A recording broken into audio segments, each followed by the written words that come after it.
할렐루야, 우리 인사합니다. 할렐루야 샬롬하고 함께 인사합니다. 할렐루야 샬롬 샬롬 샬롬 샬롬 샬롬 샬롬. 하나님 사랑합니다. 여러분 주 안에서 사랑합니다.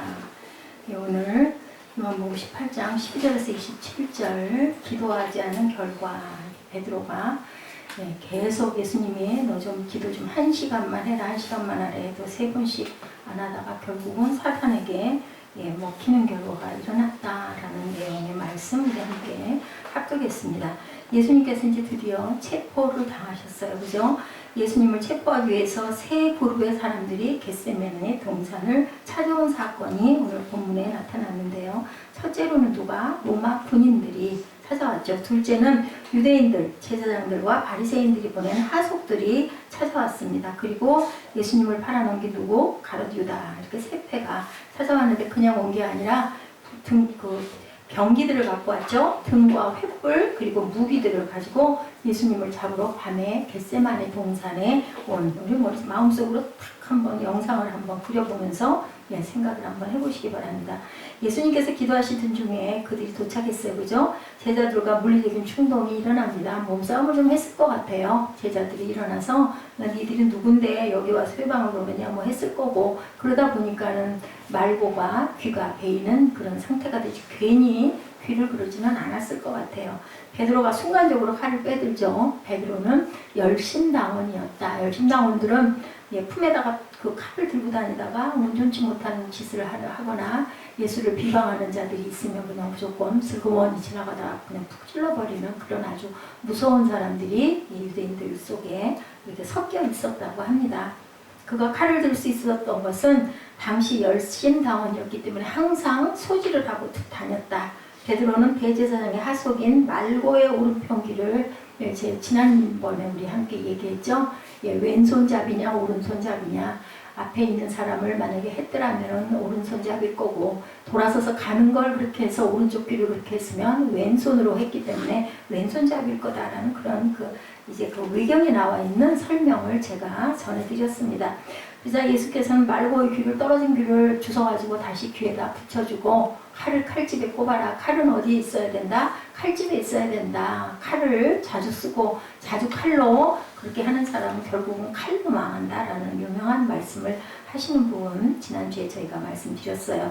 이제 예수님께서 로마 군병들과 유대인의 하속들에 의해 붙잡혀서 결박당하신 채 빌라도 법정으로 가시지 않고 대제사장인 안나스의 집으로 끌려가는 장면이 오늘 본문에 나오죠. 11절에서 14절에 보니까 이에 군대와 천부장과, 절 나올 땐 함께 읽으십시다. 이에 군대와 천부장과 유대인의 하속들이 예수를 잡아 결박하여 먼저 안나스에게로 끌고 가니, 안나스는 그 해의 대제사장인 가야바의 장인이라. 가야바는 유대인들에게 한 사람이 백성을 위하여 죽는 것이 유익하다 권고하던 자더라. 당시 대제사장들은요, 누군가 한 사람이 이스라엘 백성들을 위해 희생해야 유익하다라는 생각을 하고 있었다는 거예요.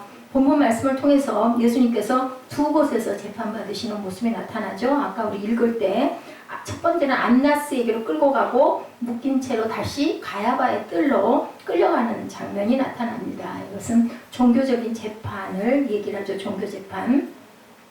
정석대로 한다면 예수께서는 어디로? 로마 법정으로 가셔야 돼요. 한데 대제사장 안나스에게 끌려가서 신문을 받고 묶인 채 다시 가야바의 집들로, 이곳에 해결이 안 되니까, 이것은 유대인들이 예수님에게 종교재판을 시도한 것으로 볼 수 있다라는 겁니다.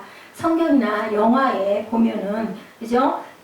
예수님께서 붙잡혀 끌려가시면서 고난당하시는 장면이 많이 나와요. 그 고난이 보통 당했겠어요. 아주 죽을 것 같은 고난을 엄청나게 받았는데, 특히 안나스의 집으로 끌려가시는 장면에서 아주 무서운 고난을, 고통을 당하는 부분들이 나타납니다.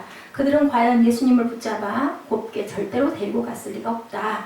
아무튼 로마 군인들과 천부장과 유대인들의 하속들은 예수님을 붙잡아 안나스에게로 끌고 갑니다. 둘째는 법정 재판이 일어나죠. 우리는 로마의 법정 재판에서 예수님에게는 아무 죄가 없다고 판결한 것을 알고 있어요. 전에도 우리가 계속 이 부분 읽었죠. 빌라도도 그냥 나는 이 사람에게서 죄를 찾을 수가 없다고 자꾸 그래요. 살려주랴, 놔주랴. 그런데도 사람들은 도적을 살려주라 그러고 십자가에 못 박으소서 그렇게 얘기를 하는 바람에 결국은 예수님이 십자가에 못 박히는데 그것은 하나님의 뜻이었기 때문에 예수님은 못 박히려고 작정을 한 거죠. 노임 받으려고 절대 하지 않으셨습니다. 근데 잡히신 예수님을 멀지가 않게 따라가는 베드로 사건이 여기 나타나 있죠. 재미있는 사실 베드로의 행동이죠. 베드로는 몇 년 동안 3년 동안이나 예수님을 충실하게 따라다닌 정말 수제자 중에서 수제자인데 정이 많고 혈기가 왕성하고 사고형보다는 무슨 형? 행동형의 사람이었어요. 뭘 생각하고 하는 사람이 아니라 빌립 같은 경우에 엄청 계산하고 생각을 하는 사람인데 거기에 비하면 베드로는 아주 즉흥적으로 행동을 하는 사람이었죠. 자신의 목숨을 걸고 예수님을 따르겠다고. 근데 그때 마음은 그랬을 것 같아요. 그때 마음은. 그런데 탁 그죠? 상황에 부딪히니까 우리들 생각으로는 내가 얼마든지 할 수 있어. 얼마든지 해줄 수 있어. 한데 정말로 손을 내밀면 그거 선뜻하기가 어려운 거와 똑같은 그런 모습이 베드로를 통해서 그 베드로가 바로 우리예요. 우리 모습이 베드로 안에 있는 것을 우리가 봅니다.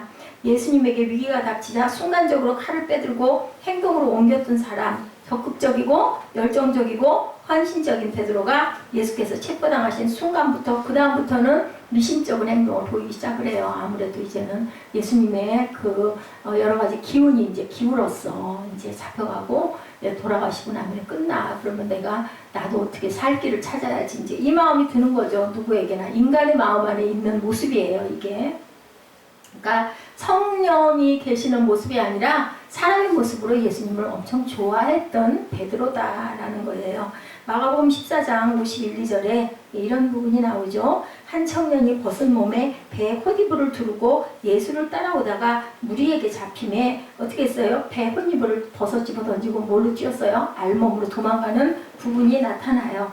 이것에 대한 그 추적이 아마도 마가가 아니겠느냐 이렇게 된다는 거죠. 우리가 정말 뭐 죽어도 내가 쫓아갈 거야 하고 했다가 정말 내가 위기에 탁 도착하면요 절대로 생각할 여지도 없는 어떤 순간이 되면 우리는 반사적으로 이제 내가 살기 위해서 도망을 치게 되어 있다라는 거죠. 제자들이 예수님을 버리고 도망했다라는 뜻이에요. 배에 홑이불을 두르고 예수님을 따라오다가 사람에게 붙잡히자 홑이불을 벗어버리고 도망한 청년, 그 제자가 누굴까 추측하건대 마가 자신이 아닐까. 마가가 젊은이였잖아요.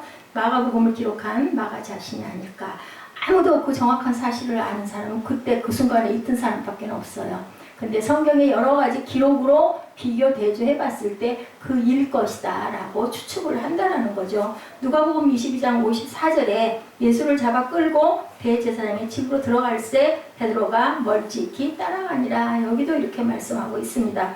베드로는 붙잡혀 가시는 예수님을 어떻게 바짝 못 갔어요. 겁이 나고 두려워가지고 아닌 척 하면서 그죠? 슬금슬금 숨어서 이렇게 하면서 예수님 어떻게 되는지 그 모습은 궁금하고 알고 싶고 그냥 가자니 배신자 같고 쫓아가서 보자니 내 목숨이 위험할 것 같고 하니까 그런 모습으로 멀찍이서 따라갔던 거죠. 예수님이 만약에 보통 때 같았으면 가장 앞장서서 예수님 바로 옆에 쫓아갔을 그런 베드로인데 이렇게 갑니다. 칼을 빼들고 말고의 귀를 쳤을 만큼 용감했던 베드로가 갑자기 어떻게 됐어요?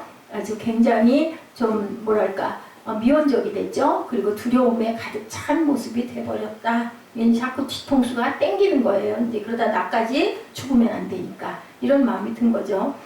믿음 생활 마찬가지입니다. 확실하게 믿자니 교회 생활이 너무나 힘들고 안 믿자니 벌 받을 것 같고 그건 있는 거죠. 교회는 가긴 가야 되겠는데 아예 가가지고 좀 이렇게 좀 잘하다가 보면 막 내가 한도 끝도 없이 자꾸 끌려 들어가니까 그거는 안 했으면 싶고 아주 안 가자니 그랬다가는 혼날 것 같고 이래가지고 다니는 그런 모습이 바로 베드로의 모습 속에서도 나타나 있다. 자, 중요할 때 기도하지 않은 베드로는 예수님을 멀찍이 따라가는 베드로에 대해서 우리는 두 가지를 추측할 수 있는데 어떤 모습이었는가? 첫째로는 베드로의 믿음이 인간적인 믿음이었다. 성령에 사로잡힌 술에 취한 그러한 믿음이 아니라 굉장히 이성적이고 생각하는 믿음이었다. 아무리 오랫동안 교회 다녔어도 성령 받지 못하고 인간적이고 육적인 믿음을 갖고 있으면은 결정적인 순간에 믿음으로 행동을 옮기지 못한다라는 거예요. 머리로 자꾸 생각하니까. 자, 이성이나 경험에 근거한 믿음은 한두 번 잘 할 수 있지만 고난이 오면 도망가죠. 피해버리죠. 그냥 주저앉아 버립니다. 그게 성령 받은 사람과 아닌 사람의 차이점이다. 그런 현상은 봉사활동에서도 마찬가지로. 좀 했는데 아무도 알아주지도 않고 자꾸 힘들고 돈은 자꾸 들고 내 주머니 돈 자꾸 나가고 그렇게 되다 보면 그만 시험 들어버려요. 누가 자꾸 높여주고 인정해주고 막 북돋아주고 그것도 필요해요, 교회에서. 그런데 그러지도 않고 나는 나대로 힘들고 피곤하고 지치고 하나도 재미도 없고 즐겁지도 않고 아무도 알아주는 사람도 없고 그러다 보면 그냥 그만 주저앉는 거. 그것도 인간적인 마음이다. 성령 받아서 그렇기 때문에 은혜 받지 않은 사람이 봉사하면 시험에 든다라는 거예요. 나쁜 뜻으로 그런 게 아니라 오래 가다가는 그만 그 나오던 믿음마저도 떨어져 나가버린다라는 거죠. 둘째로 기도해야 할 베드로는 어땠어요? 우리 보니 기도하지 않았죠. 겟세마네 동산에서 기도해라. 좀 나를 위해서 좀 기도 좀 해라. 너희들 깨어서 기도해라. 그래서 네 했는데 조금 이따 1시간 있다 와보니까 자고 있고 또 깨워서 기도 좀 해라고 해놨는데 또 자고 있고 세 번째는 그냥 그래. 어쩔 수 없다. 이제는 일어나 가자. 너희들이 마음은 원인데 육신이 안 되는구나. 이렇게 이해하시는 예수님을 우리가 여러 번 봤습니다. 히브리서 5장 7절에 증언하고 계세요. 뭐라고 증언하고 계세요? 히브리서 5장 7절 한번 봅니다. 사무엘 히브리서 5장 7절 찾아. 우리 찾으신 분 있으시면 함께 봅니다. 그는 육체에 계실 때 자기를 죽음에서 능히 구원하실 이에게 심한 통곡과 눈물로 간구와 소원을 올렸고 그의 경외하심을 인하여 들으심을 얻었느니라.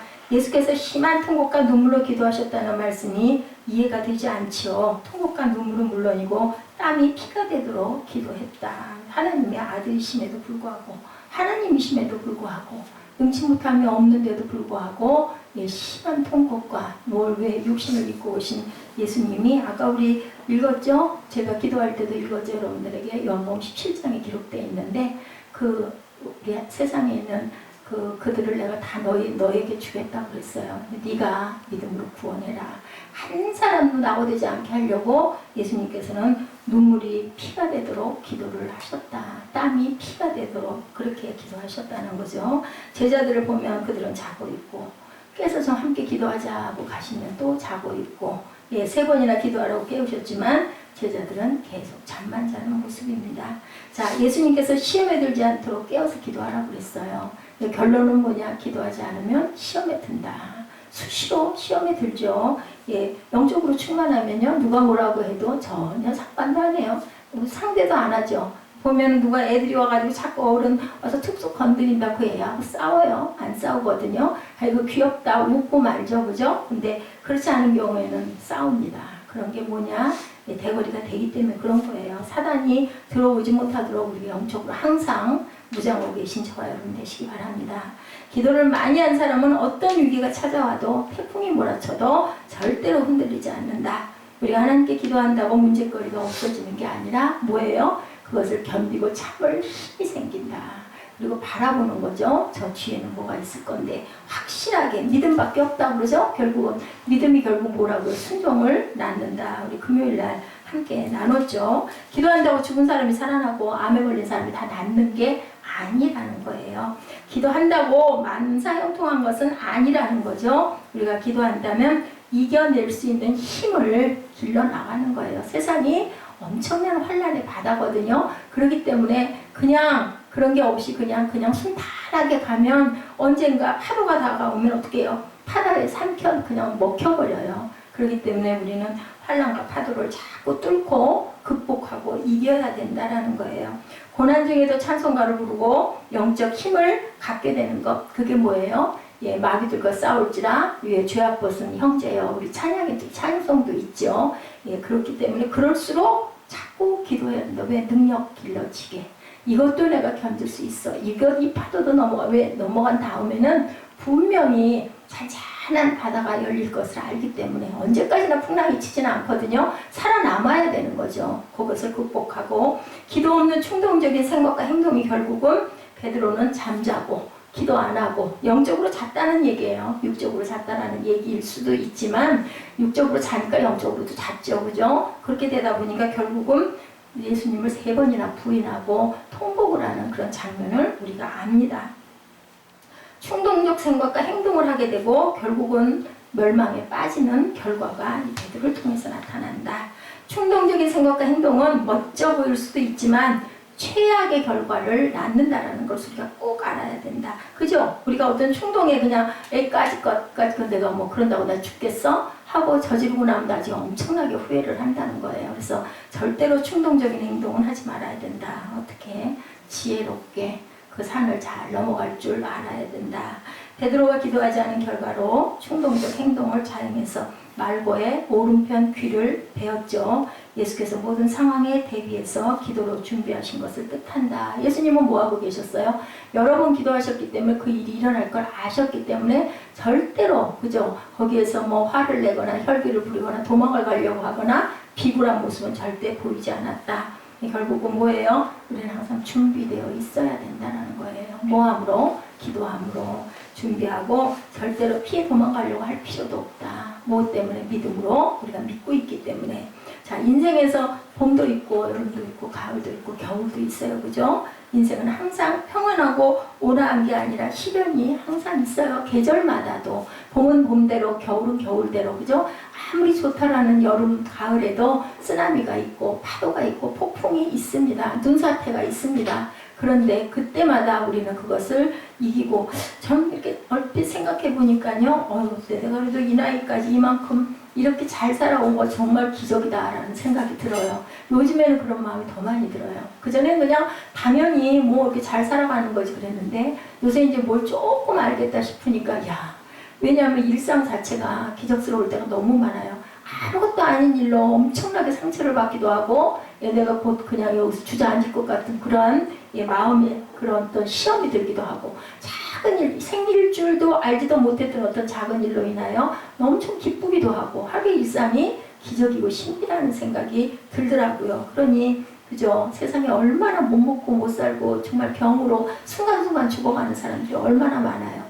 이 순간도 그죠? 우리는 우리 몸에 일어나는 일이 어떻게 생겼는지 모르잖아요. 우리 장기 안에 뭐가 있는지, 뭐가 자라고 있는지 정말 무서워요. 그죠? 근데도 평생을 잘 살아가는 사람은, 특별히 병원 찾지 않는 사람도 80도 살고 90도 살고 70도 사는데, 엄청 신경 쓰고 조심하는 사람도 결국은 젊은 나이에도 질병이 들기도 하고, 그죠? 고통받기도 하고. 근데도 잠깐 아파도 감기약 먹으면 금방 조금 자고 일어나면 딱 일어날 수 있으니 얼마나 감사한가. 저는 요즘에 그런 생각을 많이 합니다. 나보다 더 부유하고 많이 배우고 여유 있는 사람도 불치병으로 인하여 정말 절망 속에서 헤어나지 못하는 사람도 또 얼마나 많을까. 뭐 인류병원에 뭐 특실 입원실이면 무슨 상관이 있겠어요? 그 고통을 어떻게 감당을 하겠어요? 근데 약 조금 먹으면 금방 회복돼서 일어날 수 있고, 여러분하고 함께 예배드릴 수 있으니 얼마나 감사한가. 우리는 인원을 비워야겠구나라는 생각을 아까도 했어요. 그냥 이렇게 가야 할 모양이죠. 그래서 너무 욕심부려서 한 명이라도 더 있어야지, 뭐 애들이라도 데려다 놔야지, 이런 거 할 필요 없을 것 같아요. 본인이 오면 오고. 왜냐하면 그걸로 인해서 마음에 자꾸 혈기가 일어나다 보면 예배가 은혜가 없거든요. 그렇기 때문에 오고 싶지 않은 사람 내버려 두라 하고, 뭐 안 되면 찬양 예배라도 드리고 말씀 읽고 기도하고 뭐 그렇게 하죠. 뭐 그걸 꼭 격식 찾아서 그렇게까지 할 이유가 뭐가 있나. 매일매일 우리는 예배인데요. 매일매일 새벽부터 시작해서 예배 드리는 거 그냥 와서 못 들으면 니들 손해다 라고 생각하고, 우리 그렇게 평생을 하나님 예배하면서 그렇게 가십시다. 인생에서 봄도 있고 여름도 있고, 또 그러다 보면 시원한 가을도 오고, 그리고 나서는 또 추운 겨울이 오고 나면 다 죽은 것 같은데, 봄 되면 어때요? 죽은 가지인데도 보면 파랗게 물이 오르는 거 보이잖아요. 기적이에요. 생명의 신비고. 15절 16절 말씀 우리 한번 보십시다. 뭐라고 말씀했어요? 시몬 베드로와 또 다른 제자 하나가 예수를 따르니 이 제자는 대제사장과 아는 사람이라. 예수와 함께 대제사장이 집들에 들어가고 베드로는 문 밖에 섰는지라. 대제사장과 아는 그 다른 제자가 나가서 눈 지키는 여자에게 말하여 베드로를 데리고 들어왔더니, 여기도 아무나 들어갈 수는 없나 봐요. 그죠? 베드로와 이름을 알 수 없는 또 다른 제자 하나가 예수님을 따르다가 대제사장의 집에 이르러 다른 제자만 뜰 안에 들어가고 베드로는 문 밖에 있었는데, 거기서 또 얘기를 해가지고 신분 있는 사람들이 얘기해서 베드로를 들어오게 한 거예요. 그러면서 보고는 분명히 그 예수라는 사람과 옆에 있었던 사람인데, 그랬을 때 어떻게 했어요? 17, 8절에 문 지키는 여종이 베드로에게 말하되 너도 이 사람의 제자 중 하나가 아니냐 하니 그가 말하되 나는 아니라. 저부터도 그랬을 것 같은데요. 너무 하나님께 면목이 없지만 잘못하면 끄떡하면 내가 죽게 생겼어.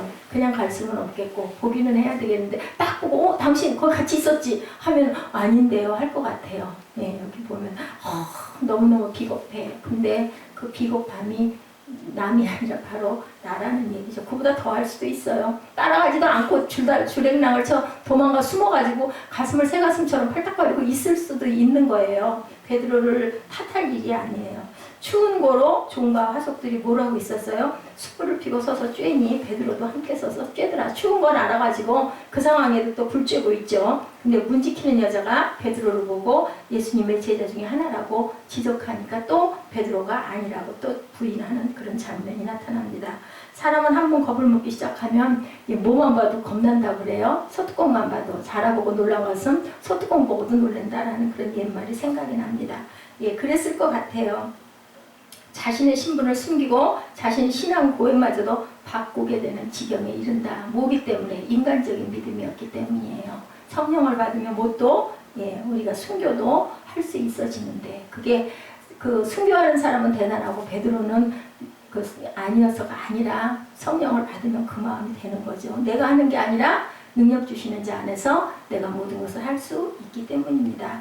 불안한 상상을 현실로 받아들인 베드로죠. 우리가 발견할 수 있는 것 두 가지. 하나는 굉장히 좋은 것처럼 보이는 베드로의 믿음이 결국은 아까도 내내 얘기했지만 성령 충만한 믿음이 아니라 육신적인 믿음이었다. 그냥 예수님이 너무 좋았던 거예요. 기적도 일으키고 그죠? 막 풍랑도 잠잠하게 하고 무리도 걷고 그러니 얼마나 막 그죠? 나도 막 따라가고 싶고 그 존경스러웠겠습니까? 이런 육신적인 것이었다.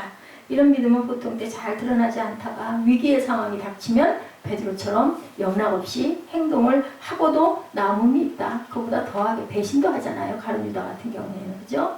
우리가 가진 믿음이 진짜인지 가짜인지 알려면 누군가 욕을 해주면 금방 알 수 있죠. 우리를 힘들게 하면 우리의 믿음이 인간적인 것인지 아니면 하나님이 주신 믿음인지 알게 된다. 같이 혈기 부리고 막 그죠? 네가 했으면 나도 할 거야. 그래서 뭐냐 선택. 오른뺨을 때리면 왼뺨도 내밀 수 있겠느냐. 그게 믿음이 온전한 믿음이라는 거죠. 예, 겉옷을 달라 하면 속옷도 주고 우리를 같이 가자면 심일 한개가 주는 것으로 알 수가 있다. 믿음이 어느 정도에 처해 있는지. 오늘 아침에 엄청 마음이 불편하더라니까요. 전 같았으면 그냥 주저앉아 있을 것 같은데 몸이 지금 상태도 안 좋고 못 있겠더라고요. 그게 뭐냐. 그래도 기회, 어떤 마음이 자꾸 왔냐면 기회 있을 때 내가 할 수 있을 때 해야 되는 거 아니니 하는 마음이 자꾸 일어나서 그냥 나도 모르게 그냥 일어나서 집으로 향해서 갔어요. 예, 베드로는 굉장히 창피했겠죠. 자신의 모든 것이 다 드러난 거예요. 믿음도 온전치도 못하고 비겁하기가 이를 데가 없고 그러니까 그죠? 밖에 나가가지고 문에 기대서 엉엉 울죠. 그랬을 것 같아. 저 같아도 그럴 것 같아. 예수님의 그 눈과 딱 마주치는 순간 예수님이 말은 안 하는데 딱 바라보는 순간 너니 하고 그러셨을 것 같아요. 말하는 것보다 더 무서웠을 것 같아. 그냥 이렇게 바라보고 그 눈을 바라보고 울었던 거죠. 그게 가룟 유다와 다른 거다. 눈물로 회개할 줄 아는 그런 믿음이어야 한다. 성경 말씀 안에 있는 말씀들을 묵상을 하라는 건 읽다 보면 그 의미가 느껴져요. 딱 그 상황 그 자체가 아니라 그 속에 감춰져 있는 어떤 내면적인 것들이 달아 보이는 거죠.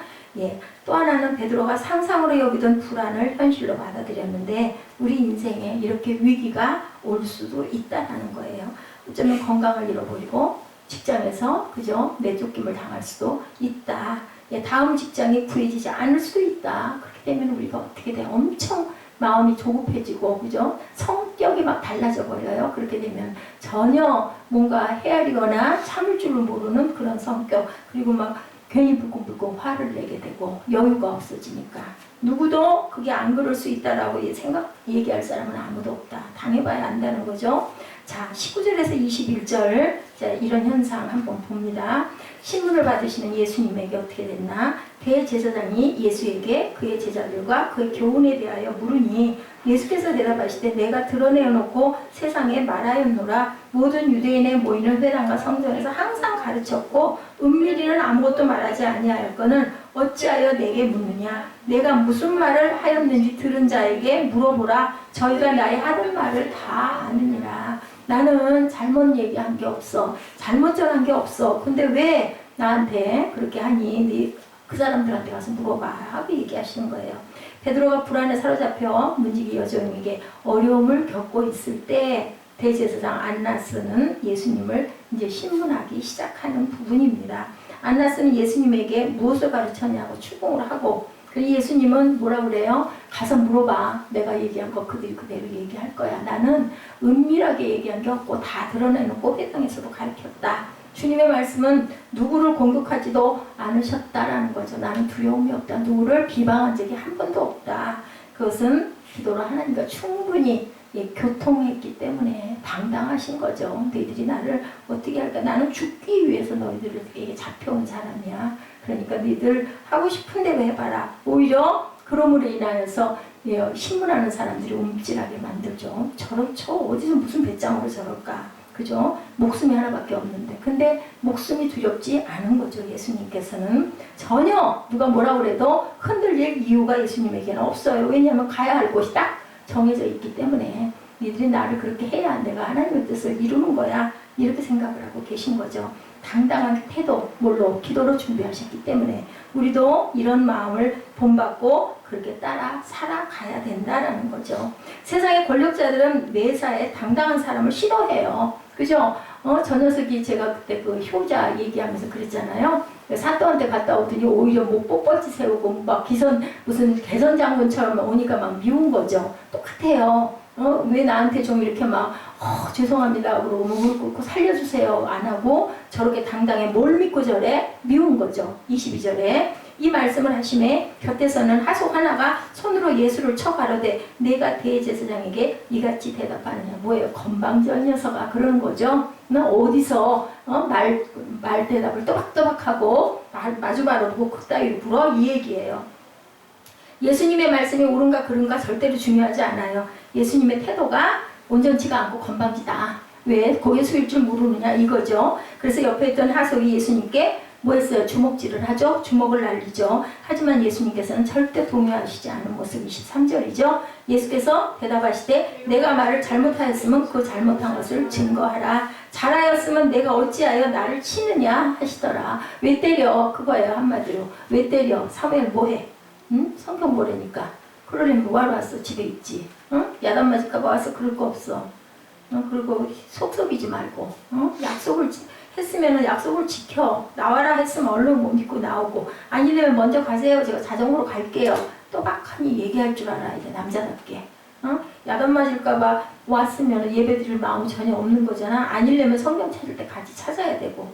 예수님께서는 세상의 권력, 폭력, 돈 앞에 절대로 흔들리지 아니하시고 어떠한 경우에도 절대 교만하시지도 않았다. 그렇다고 해서 비굴하시지도 않았다. 그냥 내가 할 말만 담담하게 하셨다라는 거죠. 기도하는 자세가 이래야 된다. 기도하는 사람의 자세. 흔들림도 없어야 되고 교만하지도 않아야 된다. 아우 나는 하나님의 아들이야. 나는 사람이 아니라 하나님이야. 그러면 얼마나 교만할 수 있겠어요. 그죠? 내가 뭐 어떻게 할 줄 몰라서 놔두는 줄 알아? 내가 내 계획이 있으니까 그래. 막 의시될 수도 있으신데 절대 안 그러셨어요. 돈이 없어서 불행한 게 아니라 왜 불행하다 우리는 자꾸 흔들려요. 우왕좌왕 어찌할 바를 우리 그럴 때 있잖아요. 아 이걸 해야 돼 말아야 돼 가야 돼 말아야 돼 막 이럴 때 마음이 불안하죠. 집이 없어 불행한 게 아니라 공포와 불안에 떨어서 불행한 거다. 그죠? 항상 그게 부족해서 불안한 거예요. 없어서가 아니라 있는데 다 있는데 어떤 게 있느냐 그 차이인 거죠. 미래에 대한 자신감이 없어서 더욱 불행한 거죠. 절대로 자신감을 가지시기 바랍니다. 예수님을 3번 부인한 베드로는 어땠을까? 우리가 한평생 살면서 부부 생활하고 아이를 키우며 또한 사업을 하는 사람, 직장을 다니는 사람들 어려움이 굉장히 많아요. 한두 가지가 아니에요. 어떻게 다 이걸 헤치고 왔는지 몇십 년이 지나가고 나서 생각해보면 어휴 그 기적 같아. 이런 세월이 생각이 납니다. 근데 고난이 해결되었다고 모든 게 끝난 게 아니라 고난은 또 다른 고난이 자꾸 이어지죠. 조금 평안하게 조금 가다 보면 또 다른 문제, 또 다른 문제. 돈이 많은 사람은 많은 대로, 권력이 있으면 있는 대로 다 각각 있습니다. 우리는 그렇기 때문에 항상 하나님과 교제하고 하나님과 대화하고 하나님께 나를 내어놓고 맡기고 가는 삶을 살아야 된다. 우리 돈 집에 있으면 불안하지 않겠어요? 근데 은행에다 딱 맡겨놓으면 아무 생각 안 하잖아요. 나 필요할 때 가면 그냥 달라고 딱 하면 절차만 밟으면 주죠. 그죠? 은행에서 내 돈 떼먹을까 이런 생각하는 사람 아마 아무도 없을 거예요. 근데 하나님을 못 믿어가지고야 어떻게 살겠느냐는 거죠. 우리가 깊이 하나님과 대화할 줄 알아야 된다. 그리고 하나님의 음성을 들을 줄 알아야 된다. 그럴 때 우리는 환난이 와도 전혀 두려움이 없고 요동이 없다. 이건 분명히 지나갈 거야. 그죠? 지나가고 나면 그 다음에는 잔잔한 평화가 온다. 파도는 가만히 절대 있지 않죠. 항상 일렁거립니다. 다만 우리는 일렁이는 물이 둑이 넘지 않도록 그 부분만 노력하면 된다. 기도해서 그 부분을 비우고 지키고, 그죠? 내 자신을 자꾸 지켜야죠. 24절입니다. 안나스가 예수를 결박한 그대로 대제사장 가야바에게 보내니라. 시몬 베드로가 서서 불을 쬐더니 사람들이 묻되 너도 그 제자 중에 하나가 아니냐? 베드로가 부인하여 가르되 나는 아니라 하니. 예, 불을 쬐며 함께 있던 사람들이 베드로에게 너도 예수님의 제자 중에 하나가 아니냐? 몇 번째? 두 번째 부인하는 부분이 보이죠. 자, 그 다음에 26절, 27절 우리 함께 같이 합독합니다. 함께 합니다. 시작. 26절 대제사장의 종 하나는 베드로에게 귀를 잘린 사람의 친척이라. 이르되 내가 그 사람과 함께 동산에 있는 것을 내가 보지 아니하였느니라. 이에 베드로가 또 부인하니 곧 닭이 울더라. 예수님이 그저 예언하신 거 그대로 맞죠? 닭 울기 전에 네가 나를 3번 부인하니라. 딱 그렇게 부인해놓고 나니까 그만 깜짝 놀란 거죠. 예수님이 그러셨는데 정말 내가 3번을 부인했네. 예, 그때 곧 닭이 울었다. 기도가 없으면 이렇게 최악의 결과가 닥치고 후회해도 소용없는 잘못을 저지르고 만다. 여기서 우리가 교훈으로 얻을 수 있는 것은 고난을 두려워하지 말고 기도하지 않는 것을 두려워할 줄 알아야 된다. 교만한 사람이 기도 안 한대요. 교만한 사람이 기도한다고 뭐 되겠어? 하고 그럼 뭘 믿어? 내 주먹을 믿어 하죠. 그런 사람들은 엄청 교만한 사람이다. 우리가 기도로 하나님과 깊은 관계를 맺고 있으면 어떤 슬픔이 와도 승리할 수 있다. 왜냐하면 세상에 사는 건 순간이잖아요. 사람의 일생이 100세 사는 사람도 별로 많지 않지만 100세라 해도 그죠? 앞에 어렸을 때 그 다음에 노년돼서 몸을 잘 못 움직일 때 빼고 나면은 그죠? 한 5, 60년이잖아요. 거기에서 또 잠자는 시간 있죠. 그것도 잘라버리고 나면 또 반이잖아요. 그렇게 앞뒤 다 자르고 꼬리 자르고 나면 사람 사는 세월은 정말 열심히 살아갈 수 있는 그 시간은 얼마 안 된다라는 거죠. 그거 뭐 순간이죠. 순간. 그죠? 하나님이 보시기에는 그건 아무것도 아닌 거예요. 찰나예요. 찰나. 그래서 뭐를 하는가가 그게 중요한 게 아니라 내가 지금 어디를 향해서 가고 있는가가 참 중요하다. 무엇을 하고 있는가가 중요한 게 아니라 베드로는 결국은 불쌍하게 됐어요. 그 진리를 알면 숨겨도 아무것도 아니에요. 왜냐하면 그 뒤에는 영원한 세상이 끝없이 펼쳐져 있기 때문에 결국은 누구나 한 번은 가는 세상이거든요. 자, 그에게 믿음이 있는 줄 알았는데 막상 뚜껑을 열어보니까 베드로는 아무것도 아니었더라인 거예요. 예수님을 3번씩이나 부인을. 근데 다른 사람은 3번 부인할 기회를 못 얻어서 그렇지 3번만 하겠어요? 30번도 더 하죠. 근데 예수님이 딱 그렇게 말씀을 하셨기 때문에 베드로는 딱 그렇게 된 거예요. 베드로가 믿음이 약해서 그런 게 아니라 한편으로 본인은 얼마나 괴로웠을까. 그는 닭이 울자 예수님의 말씀을 기억하고 밖으로 나가 통곡하죠. 예, 우리는 고난이나 핍박이나 위기를 두려워하지 말고 기도하지 못하는 것을 두려워하는 저와 여러분이 되셔야 할 줄로 믿습니다. 주님께서 우리의 사정을 모두 알고 계시니 항상 주님이 계심을 내가 믿나이다.